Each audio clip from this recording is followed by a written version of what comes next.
Start करेंगे। तो हमारा जो टॉपिक है बेटा डायमंड है। डायमंड हम लोगों ने लास्ट क्लास में स्टार्ट कर दिया था। डायमंड जो है हमारा एलोट्रोप होता है कार्बन का, ठीक है, एलोट्रोप है कार्बन का।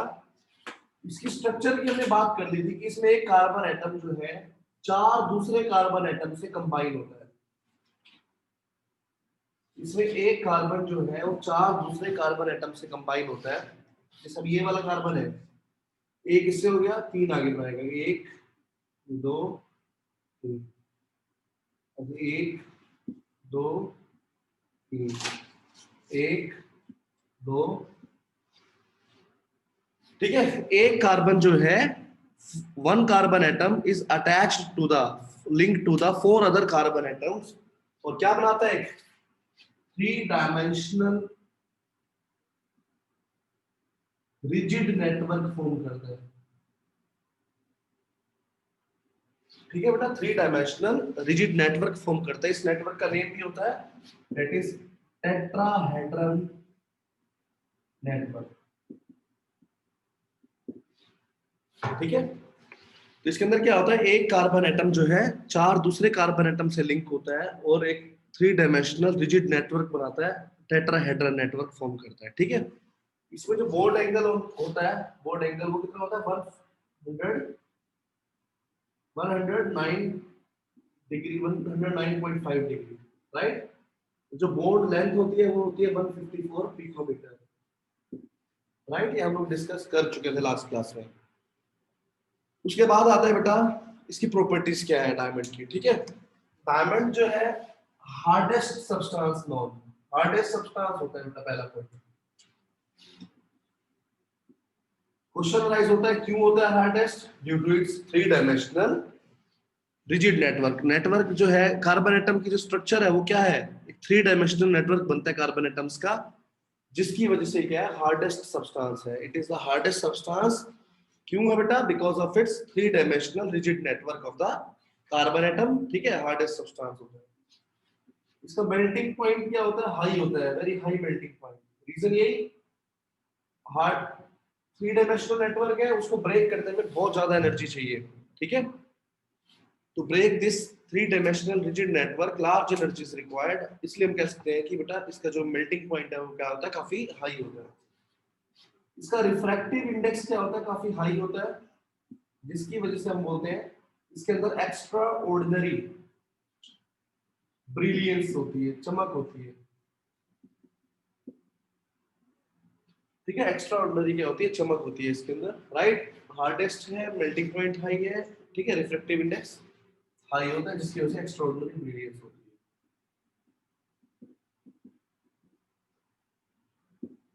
डेंसिटी है, इसकी डेंसिटी भी हाई है, ठीक है। डेंसिटी क्या होती है इसकी, हाई होती है। Poor conductor of electricity, electricity conduct नहीं करता डायमंड, इलेक्ट्रिसिटी डायमंड कंडक्ट नहीं करता, ठीक है। चलिए देखिए बेटा, तो हम बात कर रहे थे पुअर कंडक्टर ऑफ इलेक्ट्रिसिटी की। तो इसमें क्या है, देखो बेटा कि जो डायमंड है उसकी चार वैलेंसी होती है, और चारों ही क्या है बेटा, कार्बन चार से ही लिंक है, तो इसकी वैलेंसी क्या होगी, फुल फील्ड हो गई। अब कोई भी फ्री इलेक्ट्रॉन नहीं है जो इलेक्ट्रिसिटी कंडक्ट करे, तो इसलिए डायमंड जो है वो पुअर कंडक्टर होता है इलेक्ट्रिसिटी का, ठीक है। तो डायमंड के बारे में हमें काफी चीज पता लगी। पहला पॉइंट हमें पता लगा डायमंड जो है हार्डेस्ट है, हार्डेस्ट सब्सटेंस है, ठीक है, हाई मेल्टिंग पॉइंट है इसका। क्यों है ये, because of its three dimensional rigid network, और इस थ्री डायमेंशनल नेटवर्क को ब्रेक करने में ज्यादा एनर्जी चाहिए बेटा, ठीक है। उसके बाद आता है डेंसिटी इसकी हाई है, रिफ्रैक्टिव इंडेक्स इसका हाई होता है, जिसकी वजह से बेटा क्या होता है, इसके अंदर एक्स्ट्रा ऑर्डिनरी ब्रिलियंस होती है, चमक होती है, राइट, ठीक है। High refractive index. उसके बाद एक पॉइंट जो है बेटा, that is poor conductor of electricity, ये बता ही दिया मैंने आपको, ठीक है। जब डायमंड को हीट करते हो, डायमंड है कार्बन होती है, हीट करते हो इसको एयर में, तो क्या होता है बेटा, क्या निकलती है, कार्बन डाइऑक्साइड गैस निकलती है। ठीक है, जब डायमंड को आप हीट करते हो एयर में तो कार्बन डाइऑक्साइड गैस निकलती है। तो ये प्रूफ करती है कि डायमंड सिर्फ डायमंड में क्या है, ओनली कार्बन ही है बेटा। Diamond is made up of carbon only. ठीक है, diamond is made up of carbon only. अब आता है डायमंड का यूज कहां पर है बेटा। ठीक है, डायमंड की यूज की अगर हम बात करें तो ज्वेलरी के अंदर इसका यूज है काफी ज्यादा, due to its extraordinary brilliance. बहुत ज्यादा चमक होती है इसके अंदर, जिसकी वजह से आर्टिफिशियल ज्वेलरी में इसका यूज होता है। दूसरा, डायमंड जो होता है बेटा वो ग्लास को कट करने में यूज होता है। ये ग्लास या डायमंड को ही या मार्बल को कट करने में डायमंड का यूज करते हैं हम लोग। ठीक है, एक आर्टिफिशियल डायमंड आता है, वो कैसे बनता है, कार्बन पे जब हम हाई प्रेशर और टेम्परेचर अप्लाई करते हैं, हाई टेम्परेचर और प्रेशर अप्लाई करते हैं, तब जो कार्बन होता है वो आर्टिफिशियल डायमंड में कन्वर्ट हो जाता है। ठीक है, डायमंड जो है वो आर्टिफिशियल, सॉरी कार्बन जो है आर्टिफिशियल डायमंड में कन्वर्ट हो जाता है जब उसके ऊपर हाई टेम्परेचर और प्रेशर लगाते हैं। ठीक है, तो यहाँ पर आपका ये डायमंड पूरा होता है कंप्लीट बेटा। करते हैं बेटा ग्रेफाइट।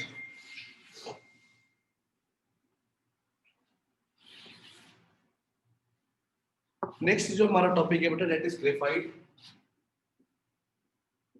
ग्रेफाइट भी क्या है, एलोट्रोप है कार्बन का, एलोट्रोप ऑफ कार्बन। ठीक है बेटा, ग्रेफाइट भी हमारे पास क्या है, एलोट्रोप है कार्बन का। अगर इसके हम स्ट्रक्चर की बात करें, इसमें क्या होता है, हेक्सागोनल रिंग्स होते हैं, ऐसे ऐसे हेक्सागोनल रिंग्स। ठीक है, हेक्सागोनल है ना, एक 6 कार्बन है इसमें, ये कार्बन है यहाँ पे, इसका मतलब ये ऐसे ऐसे कार्बन है, जो जो पॉइंट है वो कार्बन है। ठीक है, एरे का मतलब होता है एक के ऊपर एक, एक जैसे ये रिंग से एक हो गए, फिर ऐसे नीचे थोड़ी सी गैप होता है बीच में, फिर एक और रिंग होते हैं।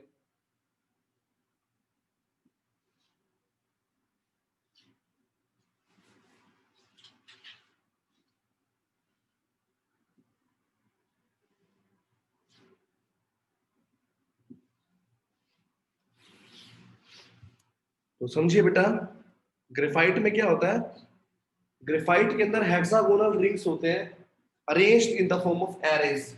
एरे क्या होता है, एक के ऊपर एक, मतलब जैसे एक लेयर ये होगी, फिर एक लेयर ये होगी, बीच में गैप होगा। ठीक है, और इनके बीच में ना फोर्स होती है, पीक फोर्स।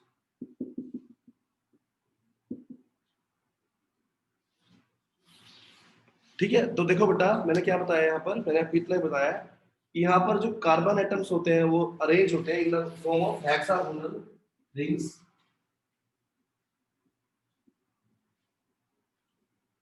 ठीक है, arrange in the form of arrays, arrays की फॉर्म में अरेंज होते हैं। ठीक है, और इसमें एक कार्बन कितने से लिंक होता है, one carbon atom is link to 3 other carbon atoms. ठीक है बेटा, तो आप लिख लीजिए, मैं लिखवा देता हूं। In graphite, in graphite one carbon atom, in graphite one carbon atom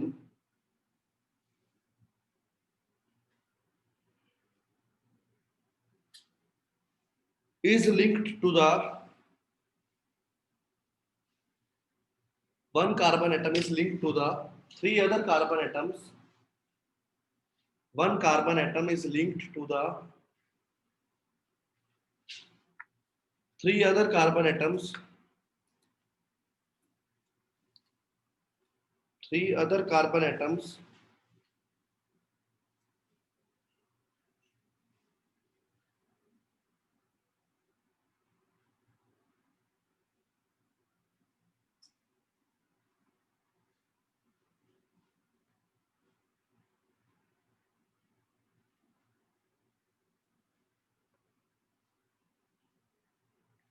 एक कार्बन जो है कितने से लिंक है, 3 से, और क्या बनाता है, हेक्सागोनल रिंग्स बनाता है arranged in the form of arrays. देखो एक 3 कैसे से अरेंज है, ये वाला कार्बन देखो, एक इससे जुड़ा हुआ है, एक इससे जुड़ा हुआ है, और एक इससे जुड़ा हुआ है। मैं आपको दिखाता हूँ, ये वाला कार्बन देखो आप, ये वाला एक इससे जुड़ा हुआ है, एक इससे और एक इससे, एक कार्बन कितने से जुड़ा हुआ है, तीन से जुड़ा होता है बेटा, एक कार्बन जो है तीन कार्बन एटम से जुड़ा होता है और क्या बनाता है, हेक्सागोनल रिंग्स बनाता है, arranged in the form of arrays, arrays के फॉर्म में जो अरेंज होते हैं। ठीक है बेटा, एक कार्बन एटम लिंक होता है तीन दूसरे कार्बन एटम से, ठीक है, एक कार्बन एटम लिंक होता है तीन दूसरे कार्बन एटम से and forms the hexagonal rings arranged in the form of arrays, arrays के फॉर्म में जो अरेंज होते हैं। ठीक है, और ये जो दो एरेज है, हेक्सागोनल रिंग्स है, ये सेपरेट होते हैं, इनके बीच में कुछ गैप होता है, ठीक है, और इनके बीच में फोर्स होती है, वीक फोर्स प्रेजेंट होती है, इस फोर्स को बोलते हैं वॉन डर वाल फोर्स।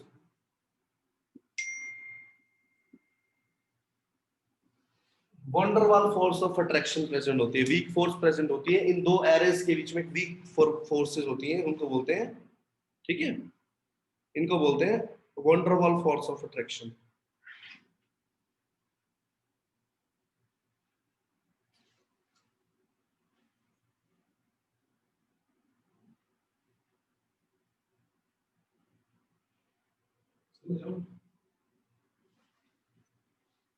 ठीक है बेटा, ठीक है, तो इसमें फर्स्ट पॉइंट जो आएगा बेटा, मेरे प्रॉपर्टीज की बात कर रहा हूं मैं, ये कंपैरेटिवली सॉफ्ट है।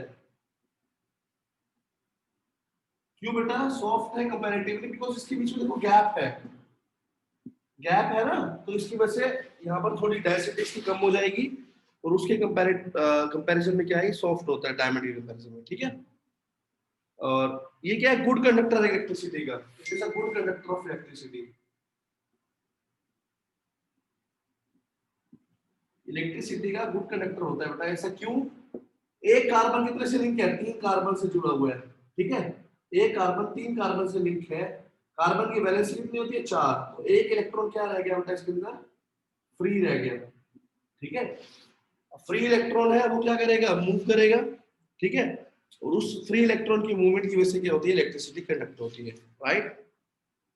इसमें क्या होता है, एक कार्बन जो है तीन कार्बन से जुड़ा हुआ है, ठीक है, कार्बन की वैलेंसी 4 होती है, तो एक इलेक्ट्रॉन क्या रह जाता है, फ्री रह जाता है, ठीक है, फ्री है तो वो उसकी मूवमेंट की वजह से वो क्या करेगा, इलेक्ट्रिसिटी कंडक्ट करेगा, राइट। उसके बाद डायमंड की जो डेंसिटी है वो भी क्या है, लेस है। क्यों है लेस? बिकॉज दो लेयर्स के बीच में क्या होता है, स्पेस प्रेजेंट होता है, ठीक है, दो लेयर्स के बीच में क्या होता है, स्पेस प्रेजेंट होता है, जिसकी वजह से मैं कहता हूँ, ठीक है, इसकी जो डेंसिटी है वो क्या होती है, लो होती है। इसका भी मेल्टिंग पॉइंट हाई होता है लेकिन उससे लेस है,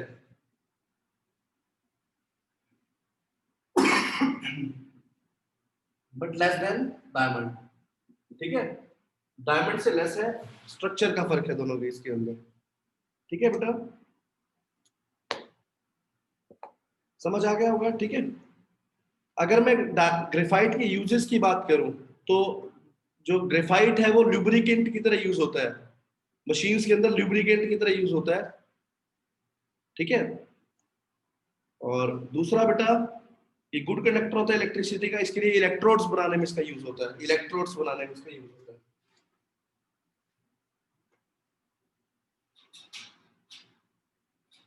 सबसे पहले मैंने बताया लुब्रिकेंट की तरह यूज होता है, दूसरा इलेक्ट्रोड्स बनाने में इसका यूज होता है, ठीक है। तो और पेंसिल का जो कोर होता है, पेंसिल के अंदर जो पेंसिल ऐसे होता है ना, एक वुडन पार्ट होता है और उसके अंदर जो बीच वाला जो पार्ट होता है, कोर ऑफ द पेंसिल, वो किसका बना होता है, ग्रेफाइट का बना होता है।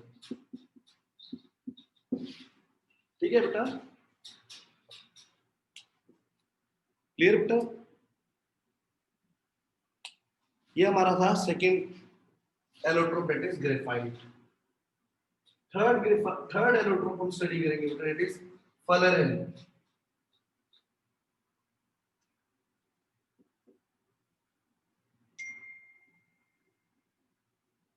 फलरेन,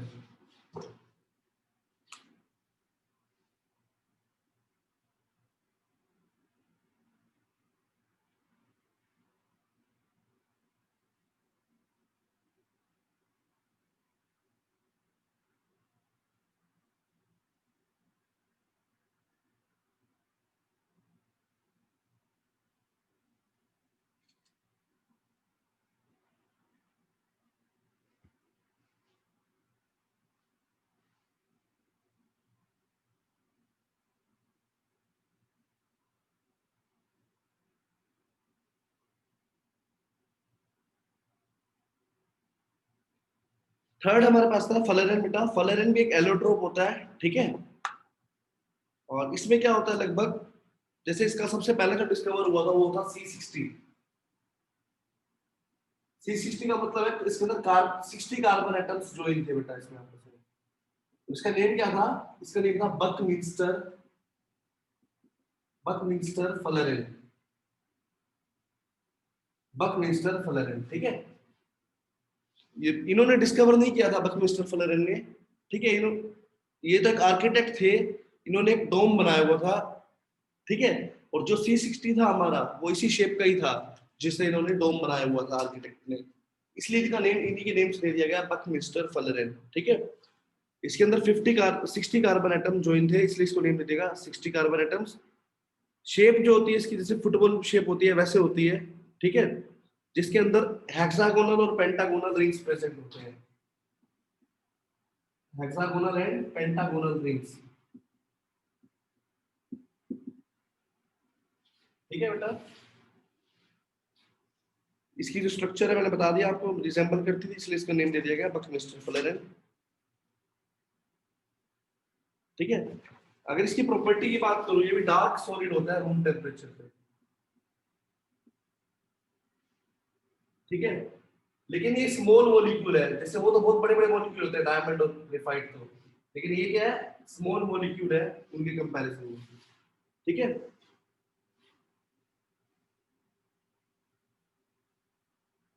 ये ना ही ज्यादा हार्ड होता है ना ही ज्यादा सॉफ्ट होता है, neither very hard not very soft, neither very hard not soft. और ये सबसे लेटेस्ट डिस्कवर्ड हुआ है अभी, लेटेस्ट डिस्कवर्ड मतलब बाद में डिस्कवर हुआ है, ठीक है बेटा। फ्लोरीन, फ्लोरीन के बारे में आपको क्या क्या पढ़ना है बेटा? फ्लोरीन पहला जो डिस्कवर हुआ था वो था C60, इसके अंदर 60 कार्बन एटम थे। डायमंड और ग्रेफाइट तो काफी जाइंट मॉलिक्यूल्स थे, काफी बड़े बड़े मॉलिक्यूल्स थे, लेकिन ये स्मॉल मॉलिक्यूल होता है। इसमें 60 कार्बन एटम जुड़े होते हैं, ठीक है। और किस फॉर्म में? हेक्सागोनल और पेंटागोनल रिंग्स में, like the shape of football, जैसे फुटबॉल की शेप होती है वैसे ही होता है, ठीक है। और इसको बकमिस्टर फ्लोरीन बोला जाता है बिकॉज इनकी जो शेप थी वो एक डोम से रिजेंबल करती थी, जो किसने डिजाइन किया हुआ था? बकमिस्टर फ्लोरीन ने डिजाइन किया हुआ था। डार्क सॉलिड होता है बेटा ये, स्मॉल मॉलिक्यूल है, ना ही ज्यादा हार्ड होता है ना ही ज्यादा सॉफ्ट होता है, ठीक है। This is all about the, किसके बारे में है सर? हमारा एलोट्रोप्स ऑफ द कार्बन, ठीक है।